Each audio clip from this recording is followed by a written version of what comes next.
ಗೆಳೆಯರೆ, ನಾವಿವತ್ತು ಹೊಯ್ಸಲೇಶ್ವರ ದೇವಸ್ಥಾನದಲ್ಲಿದ್ದೇವೆ. ಹೊಯ್ಸಲೇಶ್ವರ ಅತ್ಯಂತ ಸುಂದರ ಶಿವ.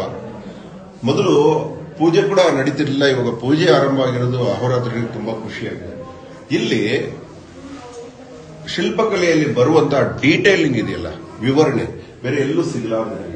ಶಿಲ್ಪಿಗಳು ಜೀವನೇ ಇದಕ್ಕೆ ಮುಡಿಪಾಗಿಟ್ಟಿದ್ದಾರೆ. 120 ವರ್ಷ ಶಿಲ್ಪಕಲೆ ಅಂದ್ರೆ ಎಷ್ಟು ತಲೆಮಾರುಗಳು ಇಲ್ಲಿ ವರ್ಕ್ ಮಾಡಿರ್ಬೋದು, ಇಮ್ಯಾಜಿನ್ ಮಾಡಿ.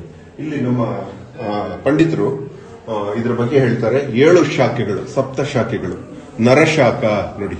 ಇದರೊಳಗೆ ನಾವು ಲೈಟ್ ಬಿಟ್ರೆ ನೋಡಿ, ಒಳಗಡೆ ನೋಡಿ ಫುಲ್ ಜಾಲಂಧ್ರ ನೋಡಿ, ಎಷ್ಟು ನೀಟಾಗಿ ಒಳಗಡೆ ನೋಡಿ. ಈ ಬಿಟ್ರೆ ಫುಲ್ ಮೇಲ್ವರೆಗೂ ವರ್ಕ್. ಇದು ನರಶಾಖ ಸರ್, ಸ್ತಂಭ ಶಾಖ. ಇದು ಸ್ತಂಭ ಶಾಖ ನೋಡಿ. ಇಲ್ಲಿ ಪಕ್ಷಿ ಶಾಖ, ಪಕ್ಷಿಗಳು ನೋಡಿ. ಇಲ್ಲಿ ಲೈಟ್ ಬಿಟ್ರೆ ನೋಡಿ ಫುಲ್. ಇದು ನಮ್ಮ ಅದೃಷ್ಟ ಉಳಿದಿದೆ ಇದುವರೆಗೂ ನೋಡಿ. ಸ್ತಂಭ, ಇದು ಪಕ್ಷಿ ಶಾಖ. ಇದು ಸರ್ ಆಭರಣ, ಅಗ್ನಿಶಾಖ. ಇದು ಅಗ್ನಿಶಾಖ. ಇದು ಪ್ರಾಣಿ ಶಾಖ. ಪ್ರಾಣಿಗಳು ನೋಡಿ, ಇಲ್ಲಿ ಎಲ್ಲಾ ಪ್ರಾಣಿಗಳು ನೋಡಿ. ಭೈರವ, ಗಂಡ ಬೇರುಂಡ, ಮಕರ, ಎಲ್ಲ ಪ್ರಾಣಿಗಳು ಇದಾರೆ ನೋಡಿ. ಇದು ಲತಾಶಾಖ. ಇದು ಇಲ್ಲಿ ಲತಾಶಾಖ. ಇಷ್ಟು ಚೆನ್ನಾಗಿದೆ ಹಳ್ಳಿಗಳು. ಇದು ಪೂರ್ಣ ದೇವಸ್ಥಾನ ಸುತ್ತಲೂ ಬಂದಿದೆ.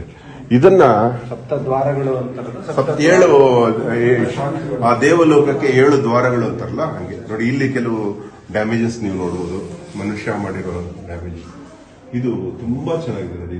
ಇದು ವರ್ಕ್ ನೋಡಿ. ಇದು ಡ್ಯಾಮೇಜ್, ಇದರಲ್ಲಿರೋ ವರ್ಕ್ ನೋಡಿ. ಒಳಗಡೆ ಹೋಗುತ್ತೆ ಲೈಟ್ ನೋಡಿ. ಇಷ್ಟು ನೀಟ್ ವರ್ಕ್. ತುಂಬಾ ಗಜಲಕ್ಷ್ಮಿ ಇದೆ ನೋಡಿ, 2 ಕಡೆ ಗಜ. ಬಟ್ ಯೂಶಲಿ ಶಿವ ದೇವಸ್ಥಾನಕ್ಕೆ ಗಜಲಕ್ಷ್ಮಿ ಇರೋದು ತುಂಬಾ ರೇರ್. ಒಂದು ಶಿವ, ವೈಷ್ಣವ ಮತ್ತೆ ಶೈವಕ್ಕೆ ಒಂದು ಸಂಕೇತವಾಗಿದೆ, ಇದು ಹೊಂದಾಣಿಕೆ ಆಗಿದೆ.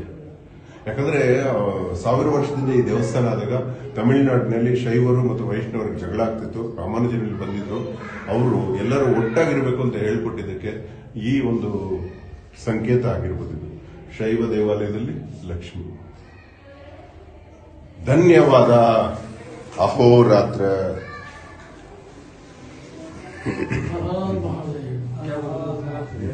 ये सप्तद्वार होने चाहिए ना, ये एडजस्ट किया नर शाखा, पहला द्वार नर,